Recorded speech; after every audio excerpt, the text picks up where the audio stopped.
Okay. Hey, okay. Hey, you look really familiar. I know. Oddly enough, I think I saw you I just think I last saw night. you. I think I saw you this. Well, maybe I Did we didn't see see you it? this morning. I don't Yeah. know. Welcome.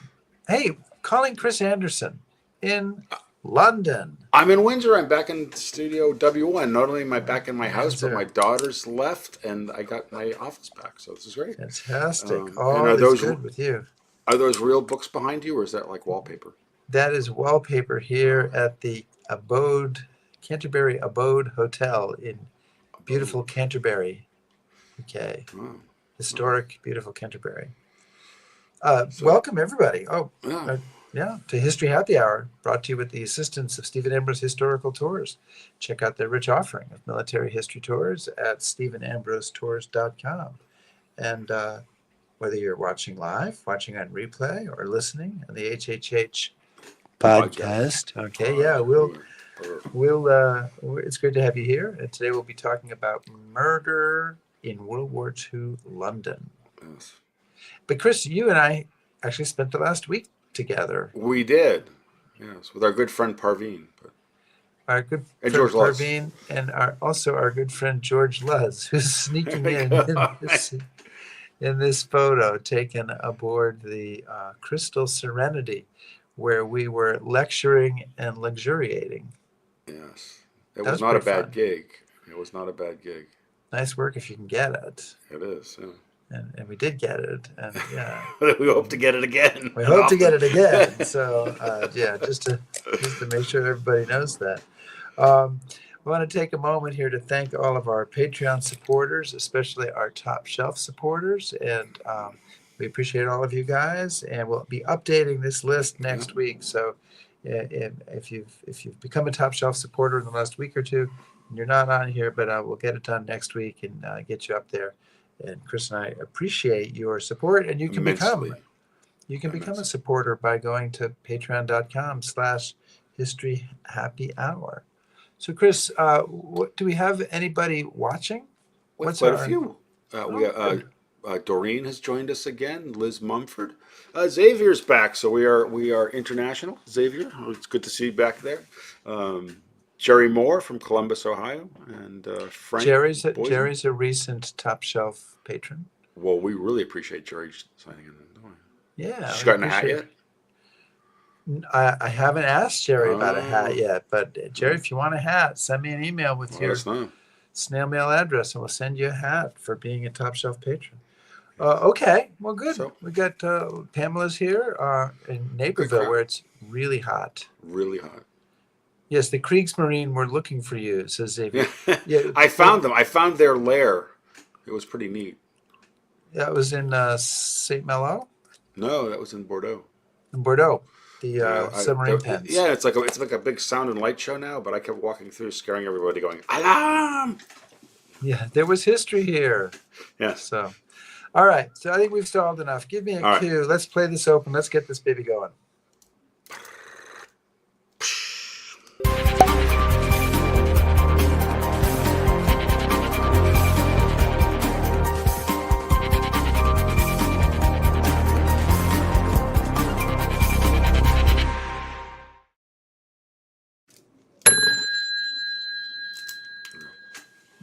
Bars open. Yeah, well, been really looking forward to this week's show for a while. The book has been waiting to squeeze in, so I'm glad that we are here to welcome Dr. Amy Helen Bell. Dr. Bell is a professor of history at Huron University College of Western Ontario. Her research focuses on the social and cultural history of the 20th century Britain, and particularly London, and why not, because London is London. Her previous books include Murder Capital, London Was Ours, and Life Sentence. But we are here this week to talk about her new book. There we go, Undercover of Darkness, Murders in Blackout London. So without further ado, Dr. Bell. Oh, well, let's add her in. There we go. And now we have a guest too. Hi. Hello. Hey, thanks for joining us. Hey, Amy. How are you? Hi, Chris. Hi, Rick. I'm great. Good. Great. Did you bring a cocktail? Did you get the message? I've got a white wine. Oh, awesome. Good. I'll drink it. Yeah, you should. It's gonna be It's always a good way to get things started. Chris, And what you, about Rick? you? What have you Oh, got? I have Glen Turret 12. Oh, nice. I have an IPA from the bar downstairs. Oh, and So that's the name of the IPA, the bar downstairs. yeah, it's some kind of Brooklyn IPA. I'm not sure. Oh, I don't think which it's really from Canterbury is known Brooklyn. for. All right, sorry. All right, start us off, So okay, Chris. Let's take so this seriously. so Amy, I mean, this is obviously this is a serious topic, and I don't want to get. I'm not in any way making light of it. One of the things that kind of struck me as I read the book, though, is you talk about some of the murders and some of the crimes, and we'll get into all of that. But one of the things that I was struck by is the city. London strikes me as a character in your book. And you say that wartime London is not peacetime London, and these are two very different things. So maybe just to sort of set the scene, what is wartime London? How is it different? And what sort of environment are we talking about? Oh, Chris, that's a great question, and I'm glad you got that from the book. I think one of the things that I wanted to recreate in the book is this idea of wartime London, because it's very hard to recapture when we're looking at photographs or kind of documents, because it was so unlike anything that had come before, mostly because of the blackout. So there were no lights available to be shown. All the street signs were taken down. So it was quite a disorienting, fearful place. And then and a tense and anxious place.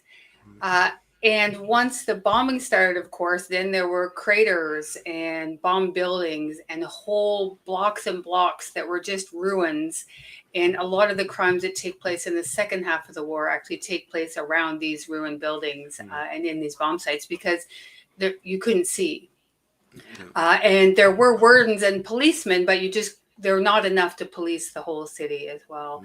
And also, as the war goes on, there's rationing, there's clothes rationing. People's clothes are wearing out. They're getting shabbier and shabbier and more tired. So there's kind of a grayness.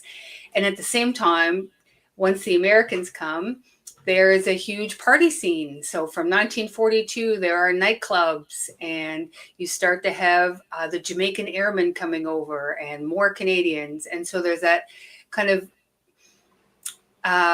excitable party scene, let's have fun while we can, contrasted to this grayness and difficulty. So it's a really, really interesting place, and it changes over the course of the war. Right. So, to what degree does the murder rate increase in wartime London? And is that mostly due to military, or is it mostly due to civilians, or is it a combination? That's a great question.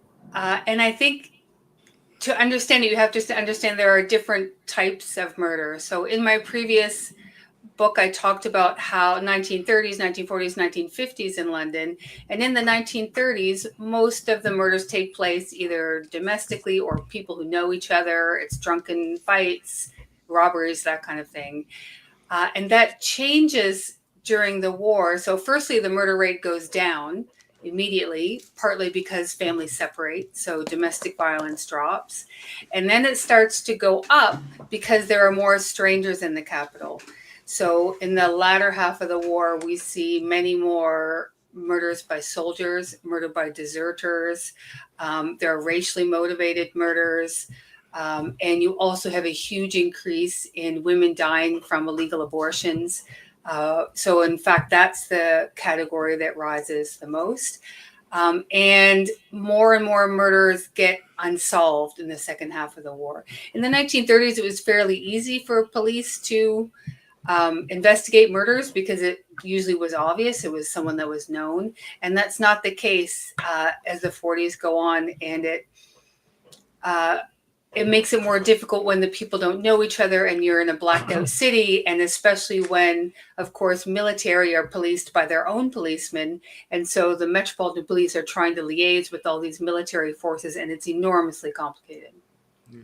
So I mean, I think one of the living here as I do, kind of just outside of London, and lived in London for a while.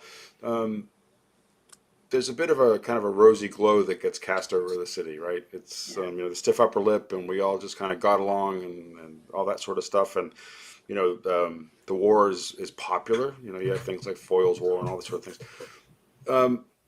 You paint a very different picture. And I know we'll talk about the different phases, but let's just start from the beginning. What's it like, and what is the feeling of people when the war starts? Right? Well, there's certainly not the excitement that there was in World War One. I mean, as you know, on the outbreak of World War One, there's this huge surge of patriotism and volunteering. We don't see that at all. Yeah. So if you look at people's diaries or the mass observation diaries, and they know the war is coming, and there's resignation on one hand and fear on the other. No one is excited. Everyone knows it's coming, but there's that sense of trepidation. And of course, the children from London get evacuated even before war is declared. So 1 million of them leave the city. So I think there's a sense of sadness, fear of families breaking up, a lot of anxiety about what's to come, because there's also going to be conscription, that everyone knows that this will be coming. And they also know that they're going to be bombed. And in fact, it's expected immediately.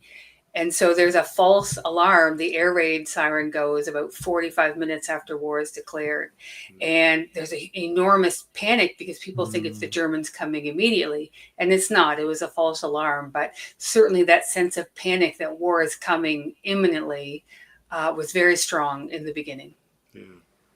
So I'm going to start. We don't usually do it this early, but I'll bring in a question from one of our audience members because I think it's a really good one.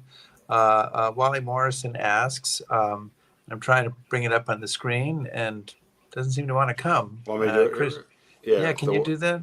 Yeah. Yeah. How much of the crime in wartime London was due to desperation and rationing versus just opportunism by bad people?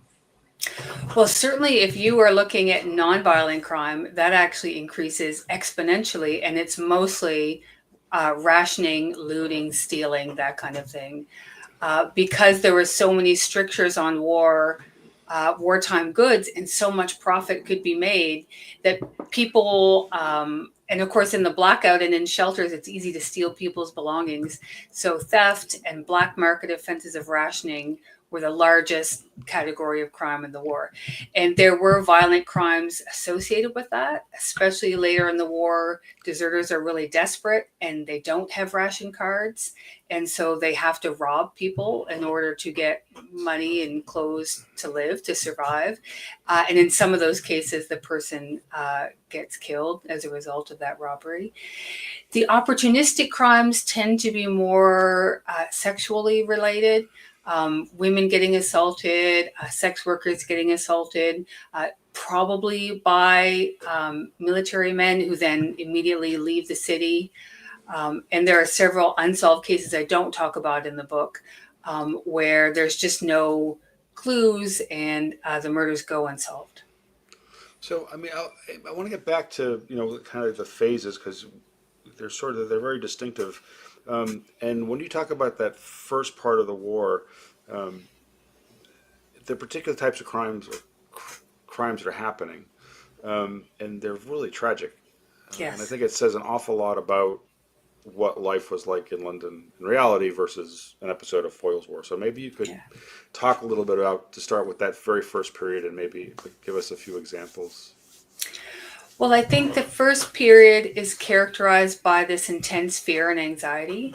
And that's something that is not usually remembered in memories of the war because it all ended okay for the Allies. And once the Americans come in, then that fear lessens because there's a sense there will be ultimate victory. But that's certainly not the case in 1939. And especially after the fall of France in 1940, there is an intense fear and anxiety that the Germans are going to invade. And so in the first phase of war, a lot of the murders tend to be murder-suicides within the family. Mm-hmm. And it's parents killing their children. There's some cases of children killing their elderly parents, couples that don't want to be separated, entering into murder-suicide pacts because the man's been conscripted. So one of the saddest cases that I talk about in the book was a young girl who had come back from evacuation because her mother was so anxious. She was 11, I think, Pamela Wright. And her mother was convinced that the Germans were about to invade. She wasn't sleeping. She was having kind of psychotic episodes. And she gassed her daughter to death and tried to kill herself as well to save her from the Germans. And it's quite sad in that case because the father comes home to find this. And at the trial, he is so compassionate to his wife and just said, she's not well. She didn't intend. She didn't know what she was doing. And in fact, the mother, Lily Wright, spent a short time in prison and then came out and lived with her husband until he died. So Chris mentioned Foyle's War, and I gotta assume that you watched Foyle's War. I love Michael Kitchen, yeah. I mean, I gotta assume that. So, and you've spent a lot of time not only in this book but in your other books talking about crime in London, talking about wartime London. So, from your point of view, lecture us a little bit. What does Foyle's War get right and get wrong about kind of the criminal activity, murderous activity in World War II? I think they get a lot of things right. So whoever worked on their kind of visual setting, the kind of objects they have, it's really, really well done in the types of even the crockery that they use. It's a little clean. So Hastings would have been a bit dirtier and kind of grimier than that. So you don't really see that because, of course, it's a television show. I think also because it's a detective show centered around, the one detective with his assistant and his driver, police investigations didn't tend to always work that way, that it was much more of a team effort. And it usually involved a lot of quite boring work that you couldn't dramatize in a television show, and not the kind of tantalizing way that the crimes get solved in Foyle's War. And also, there are very few cases involving espionage that the Metropolitan Police are dealing with. In fact, I can think of none. So that whole kind of subplot of Foyle's War, certainly in London, that didn't happen. So maybe you could tell us a little bit more about the Metropolitan Police. I mean, how they're structured. I mean, are they resourced? Do they have enough people to do this? And does the government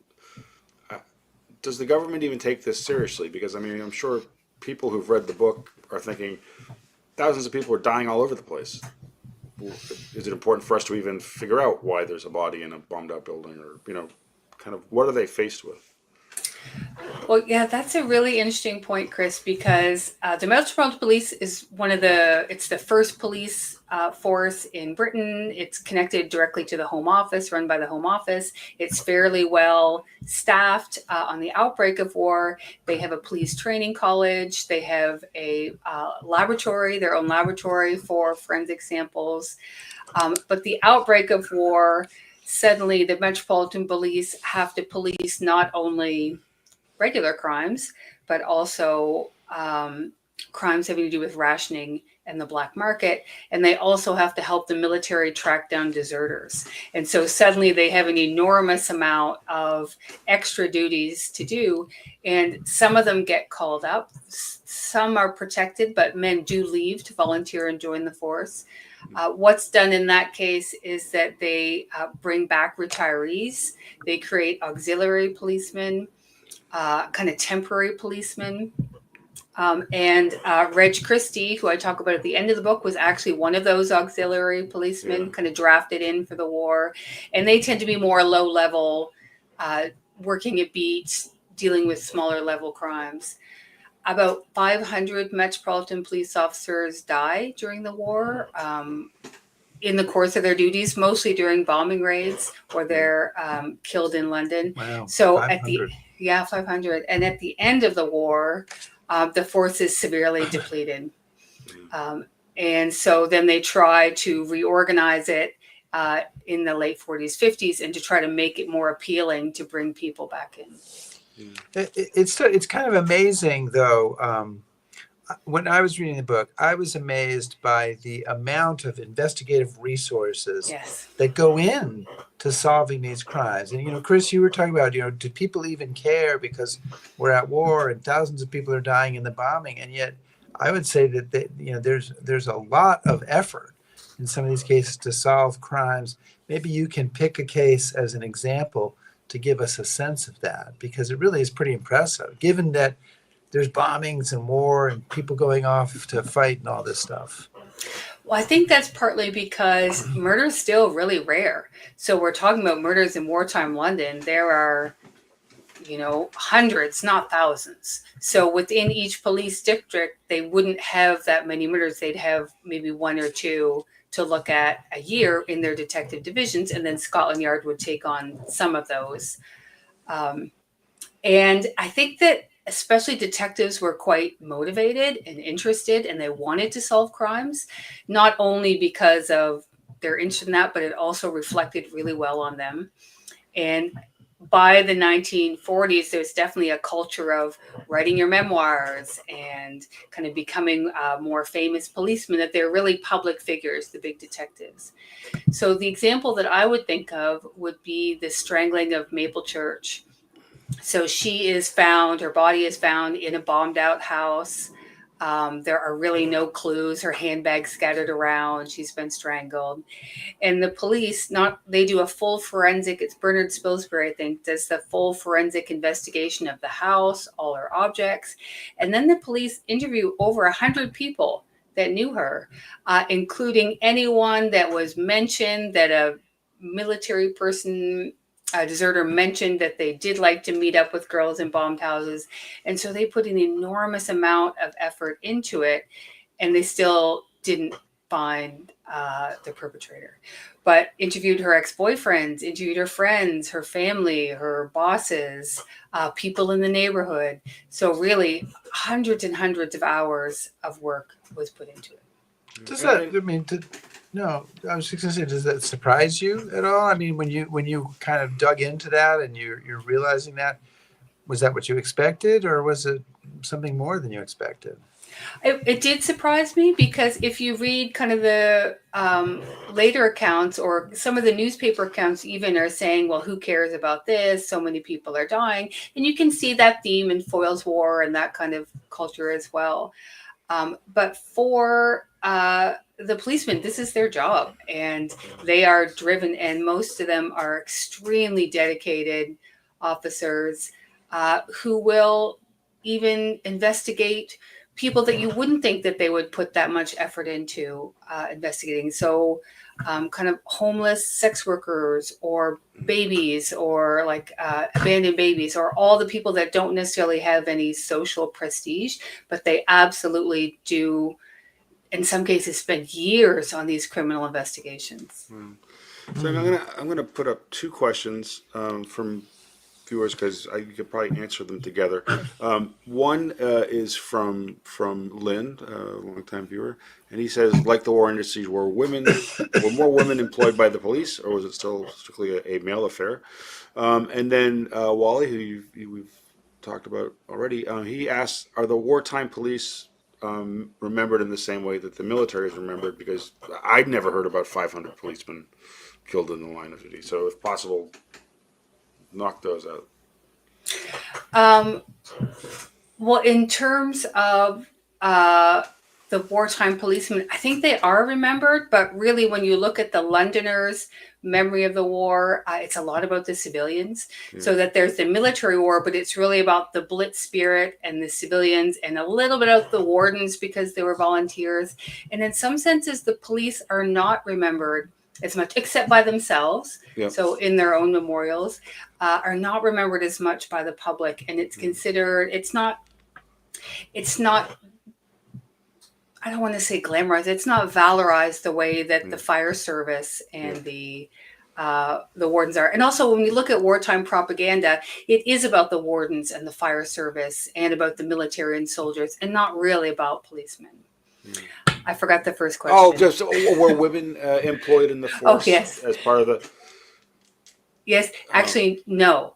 So Okay. there were no women detectives. There were no women regular officers. Women were employed as, there was a kind of separate women's section. So they were employed as kind of auxiliary, and they would be there to do searches of female suspects. They would often be in the room when a female suspect was being investigated. In terms of, I guess, social cases where a child or a woman is seen at risk and the police get involved, it's a woman police officer that goes. And so, in terms of the investigatory arm of the police, yeah, there are no women. Okay.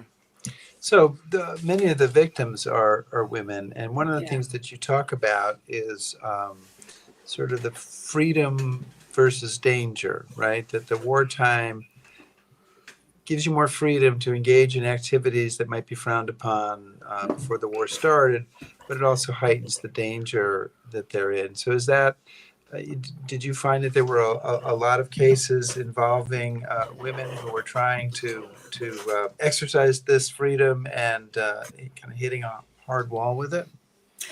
Well, yes. And so you can see there's a difference between kind of women who are victims who are older, and they tend to, and say mothers, and they tend to be victims of kind of domestic violence. But the young women tend to be attacked by people in the street, people in the shelters, or they're targeted because they're out late at night, or they're friends with the wrong person, or Maple Church. What it was assumed, because she was not wearing any clothes, that she had gone somewhere with somebody for sex in the abandoned house. She'd gone willingly and then had been killed. And so there's a sense that, especially for young unmarried women who have the run of the city now, they could have so much fun, so much sociability, meet all kinds of different people. There are soldiers coming in from all over the world, but there's also the blackout and the danger of this opportunistic attack. Yeah. So I mean, you again, you break this down, sort of the how the war changes, how conditions in London change. So we've talked a little bit at the beginning about the war, about the fear, and how that kind of creates an environment for crimes to be committed. But moving on to what I guess you would call the second part, how does the face of the crimes that you looked at change, and are there conditions about the war and that period of time that caused these things to happen, or are unique to this sort of situation? Yes, absolutely. And that is partly because once the Americans come, of course, there's more people, there's more money in the city. And as the soldiers kind of are massing up in London before what becomes D-Day, there's kind of the pressure, there's more drinking, and there's tension between the soldiers of different nationalities. And at the same time, you've got the buildup of 10,000 deserters in London. So, and they are having to scrounge and rob in order to get what they want. And it becomes a much more, instead of a fearful place, it's kind of a tense place because everyone's waiting for something to happen. And there's more kind of tension between peoples, racial tension included. And the other big difference is that there are more guns. So as the soldiers come in, or as some people are coming back on leave, they're bringing guns. Those are kind of circulating more, and you start to see, not so much in the regular gang fights, they still as a point of honor use knives, but more guns used in civilian crimes and crimes committed by soldiers. I want to remind everybody that we're chatting with Dr. Amy Helen Bell, who's the author of Under Cover of Darkness, Murders in Blackout London. Original and thrilling, says Jane Robinson. Okay, just reading off the cover there. So I kept going. Listen, the bombings of London in 40 and 41, and the V2 and V1 rockets in 44 and 45, there's a lot of buildings that get knocked down, a lot of explosions, things that go boom, and they could kind of make it very easy to explain a body turning up. And so, or easy to explain the disappearance of somebody. So, did anyone try to take advantage of that? And maybe you can describe a case or two. And do you also think that is it possible that there are way more murders than we might be even aware of because people successfully disguise the bodies in that way? And I I'll throw the last into that last one, just to make it as confusing as possible. Somebody asked earlier, how were deaths? Lynn Hargrove asked, how were deaths determined to be murders? So, yeah, put that all into the stew, stir it around, and tell us something. Well, that's a really great point. And I guess I should explain also that usually when there's an unexplained death, the coroner would have to do an inquest on the body, and that gets suspended during the war because it's expected there's going to be a whole bunch of bodies discovered. And that is what happens when the bombing raids start. So in the confusion after a raid, the injured get taken to the hospital and the dead get taken to the local mortuary, and then the relatives come and claim them and try to identify them. And if they're not claimed, kind of details of what they're wearing and what they look like is circulated in these lists to all the different police stations. So the list of unidentified casualties. So I went through all the lists for the war, and there's over 200 people that never get identified. And so the question is, could have any of those been murder victims, or were they killed with their whole family and there's no one left to identify, or were they just passing through? And that includes people of all ages and babies and children. And you would think, especially for the children, someone would be looking for them. So I do think, and there are also deaths that are dismissed as accidental, especially people who fall into the Thames. And that's a lot of people fall in and drown. And so that's not considered a suspicious death. They just kind of get shunted to the mortuary as well. And there's at least one case where a husband killed his estranged wife and buried her in the basement of a bombed out church. And when she gets discovered by demolition workers digging up the basement, his defense at court was that it was just a bombing victim. So that she just got buried in a bomb and no one discovered her, and that it wasn't his fault and he hadn't done it. And it's only a very lucky chance that her voice box and her hyoid bone was preserved that showed manual strangulation that actually led to him being found guilty of the crime. Wow. So there are lots of crimes that we talk about in the book, but there are three, I guess you would say, serial killers that are discussed, and I want people to buy the book and they can read about some of the details of them. But just using one example, maybe you could expand upon, was Gordon Cummins, because he's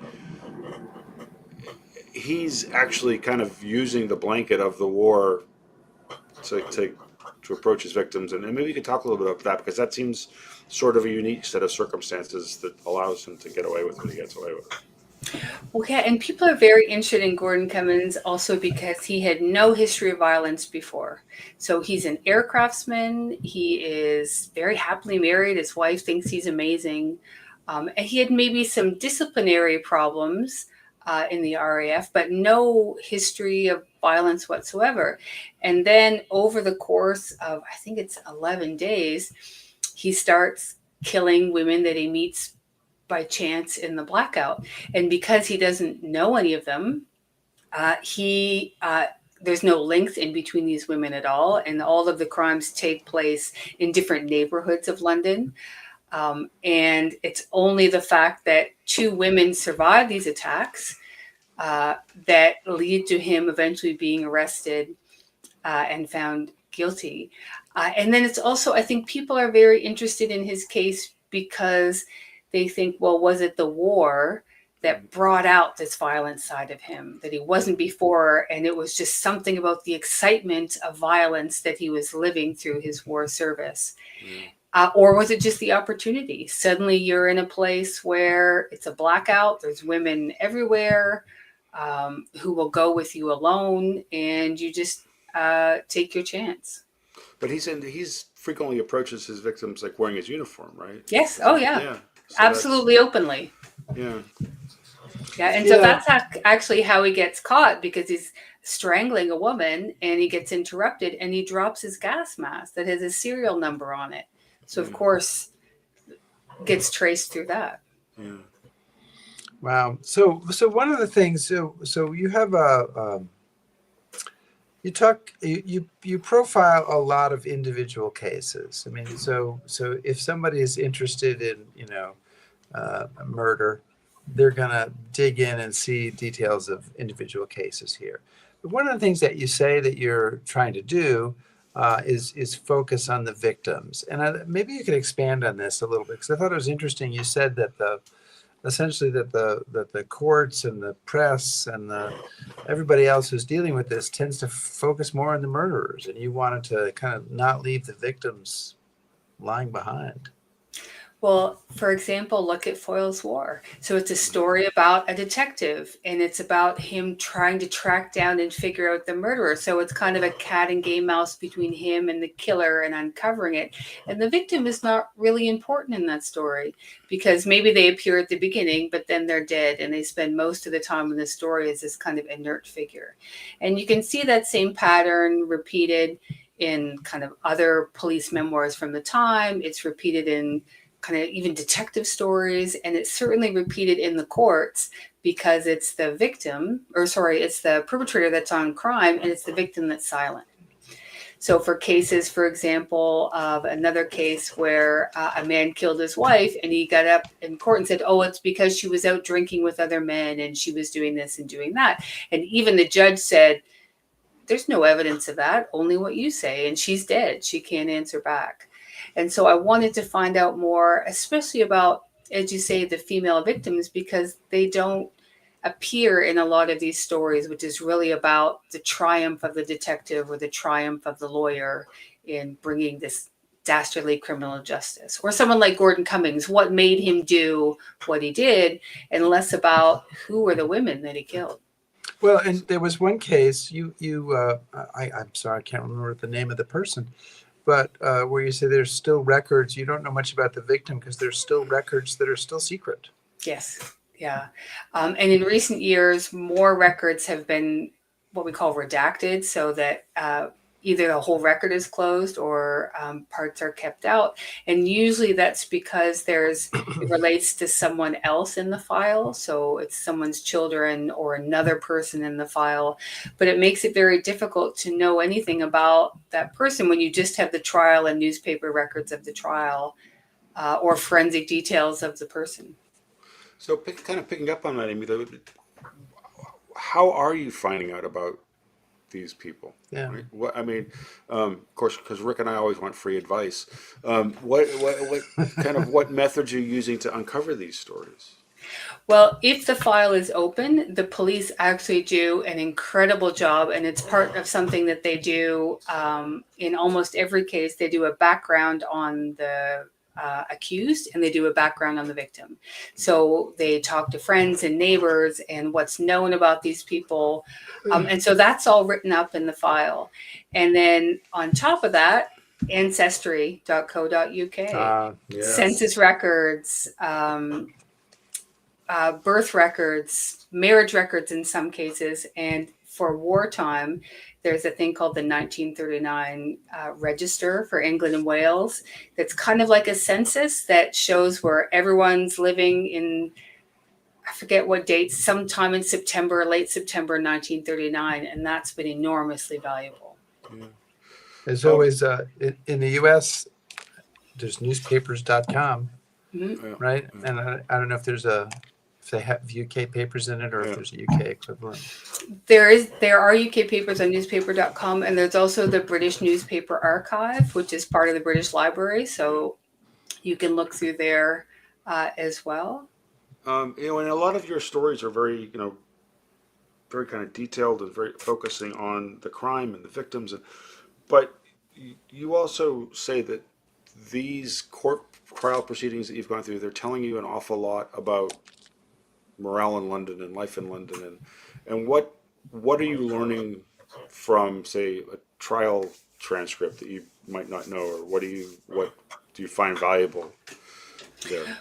Well, the interesting thing about, and it's often not transcript, it's just depositions that are going to be brought forward at trial, is that people describe where they're living and how they know the victim and kind of the material circumstances of their lives. So you can actually look up where their flat is. And in some cases where the murder takes place inside a flat, there are maps of the flat so you can see what it looks like inside. And in some cases, there are photos. And so the photos is supposed to show the forensic detail of the body, but behind that, you can see all the details of the room. But you also said, I'm sorry, but you also said that it really kind of highlights the state of morale. So what did?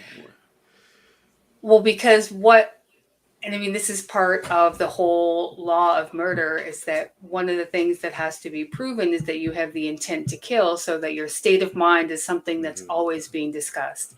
And so when people are trying to defend themselves, and almost everyone except only one person that I know of in this study actually pleaded guilty to murder, because it's an automatic death sentence. So even if the police have overwhelming evidence, you're going to plead not guilty and go through trial to try to be spared.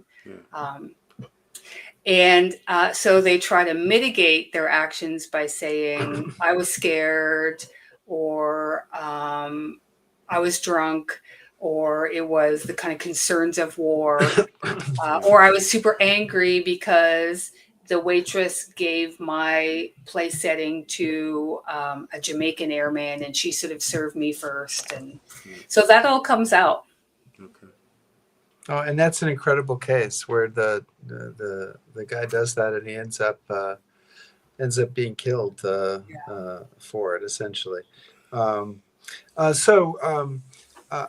wondering how soldiers fit into all of this, because you have more than 1 million Americans come through the UK. You have Canadians. I mean, we all know Canadians are always cheerful and law-abiding, except they were pretty violent.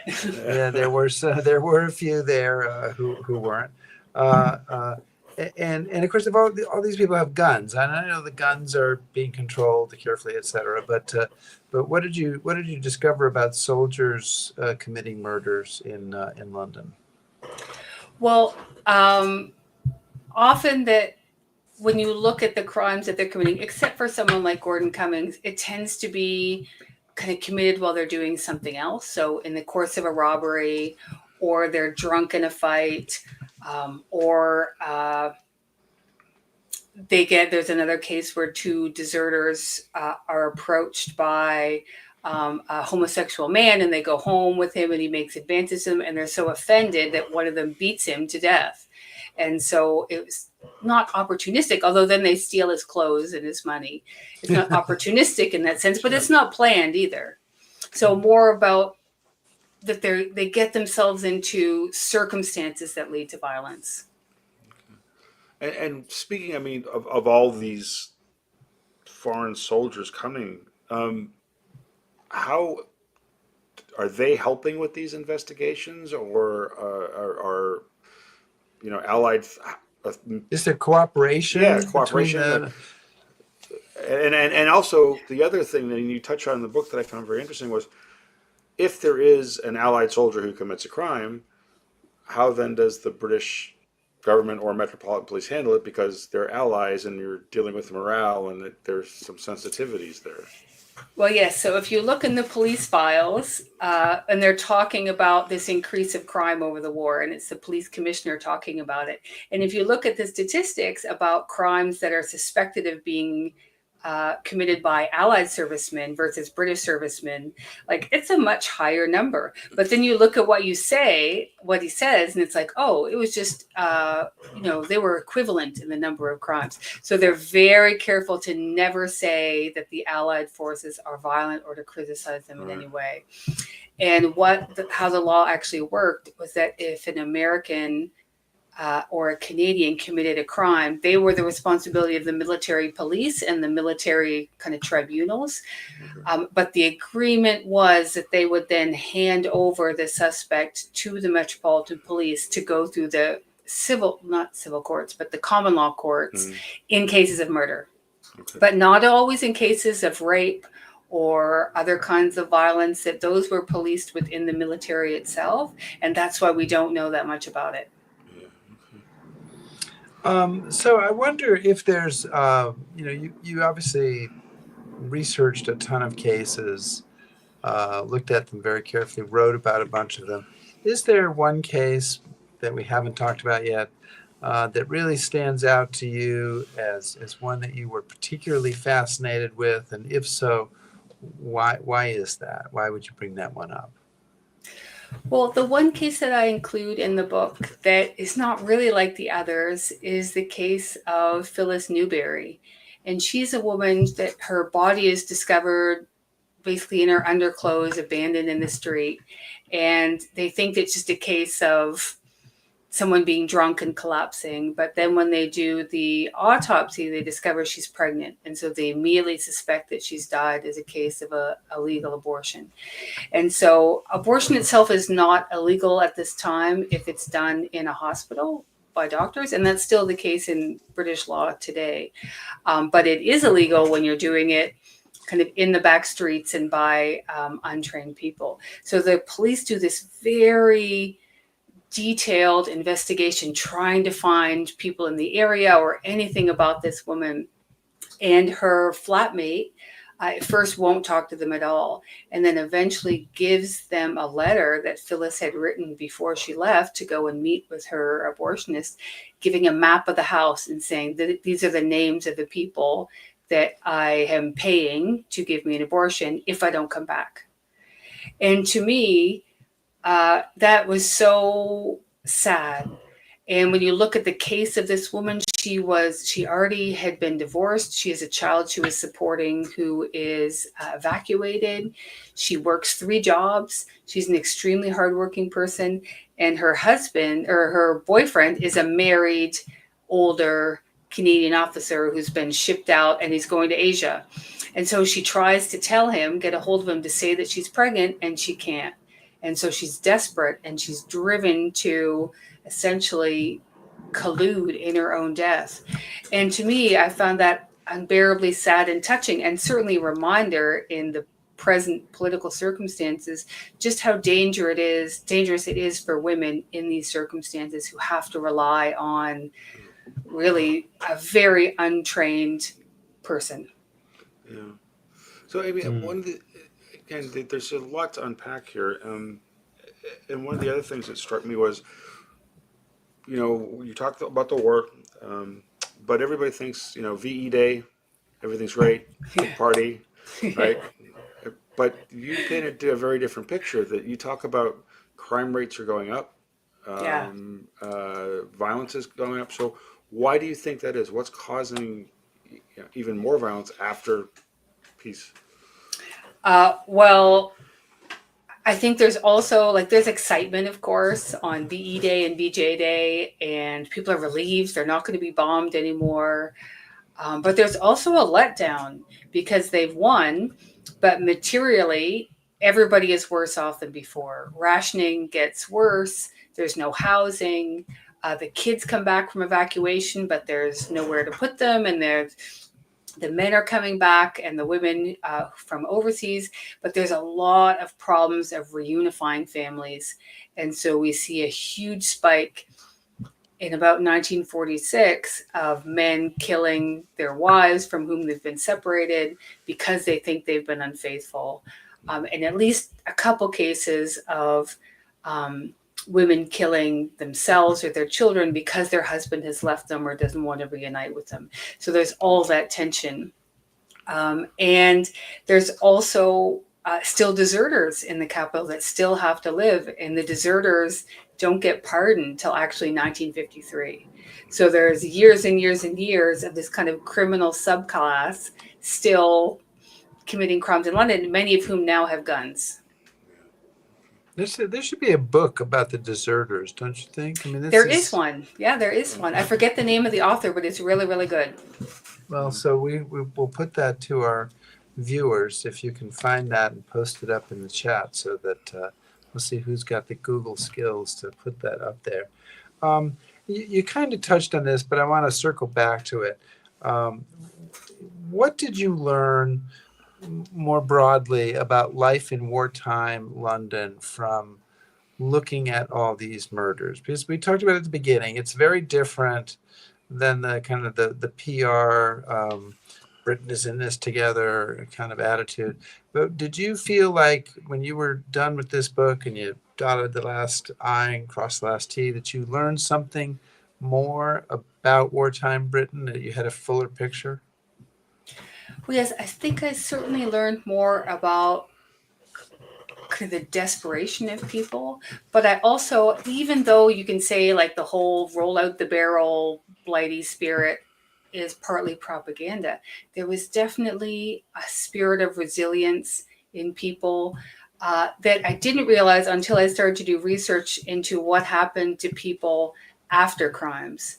So, for instance, the case of the husband who kills his wife and then tries to cover it up and say it's a bombing victim. So he's found guilty and executed, but their son, of course, survives and actually had quite a happy life. And he changes his name because he doesn't want to be associated with the crime, but he stays close to his mother's family.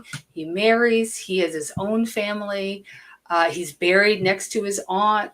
And so for that, the idea that families go on and people's families go on and they heal from these kinds of crimes was something that was very inspiring to me.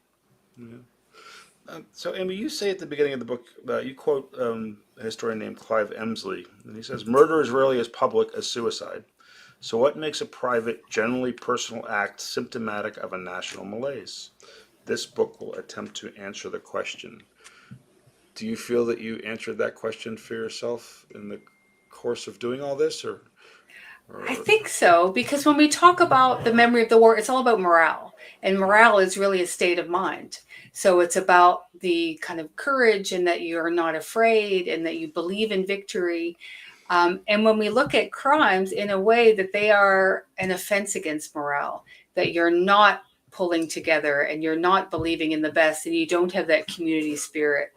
And so I do think that understanding more about the terrible things that people do helps you understand more about kind of what the government was fighting against and what the war effort was trying to quell in order to be successful. Well, we want to thank you so much for joining us today on our show and running the gauntlet of fire. We've been chatting with Amy Helen Bell, who is the author of Under Cover of Darkness: Murders in Blackout London. Not a super long book, pretty a fascinating read. Definitely recommend getting it up, and it made me think about Britain differently because you don't usually focus on that side of it. So that was really, really good. So I just want to know, but where does Midsummer fit into all this? Totally different. Can you write another book about all the murder villages during Blackout? I would love to. It'd be a long book. The suburban London. But can we ask you before you go what your next book is about? Because I know you're working on that now. Well, I meant to pick a happier topic, but I'm actually going darker, and I'm looking at the last 9 women hanged for murder in Britain and England before 1955, and why they weren't reprieved, and what the execution was like, and what their crimes were like. So I'm researching that now, and then after that, I'm going to pick something happier. Yeah, we just want to make sure that you have a happy life. Okay? That's right. We just want to not be concerned about that. Amy Bell, thank you so much for joining us today on History Happy Hour. Thanks. Thank you very much. Good luck. Thanks, Chris. Okay. Yeah. Okay, I didn't mean to make you go quite that fast. Sorry, Amy. Okay, that's really fascinating. Really, really interesting. And thanks to everybody in the audience for your questions. And we should mention that we have on next week. How many shows in a row have we done? Is it like a lot? A lot. I don't know what it is. It's like 10 or something. But we're continuing the trend for another. I don't know. It seems like when I look at the schedule, it seems like we're continuing it forever. But that's this week. Next week. Yeah, next week we're having Becky Aikman, who's the author of Spitfires, about female ferry pilots in World War II. And I honestly, I think that you wanted to do this book just because it has the word Spitfires Absolutely. in the title. Absolutely. Just Duh. because it has that word. Duh.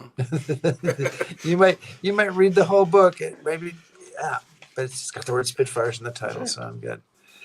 It's just like All right, Spitfire, guys. Patton, D-Day. They're all good. You know. Patton. Well, no, because people will watch if we put Patton. It's Not popular. Yes. Okay. Thank Because you. I thought you were changing your You're point of busy. view. No, see, I want topics that people are going to get excited about. You're going to do topics about like Chaucer. I mean, come on. Can we do Chaucer? If you find a book, Rick, I'll. All right. Well, listen, please, guys, follow us on Facebook, shout at us on Blue Sky, and browse our website at historyhappyhour.com, where all the old shows are. Thank you so much for joining us today. Thanks, everybody. Be safe.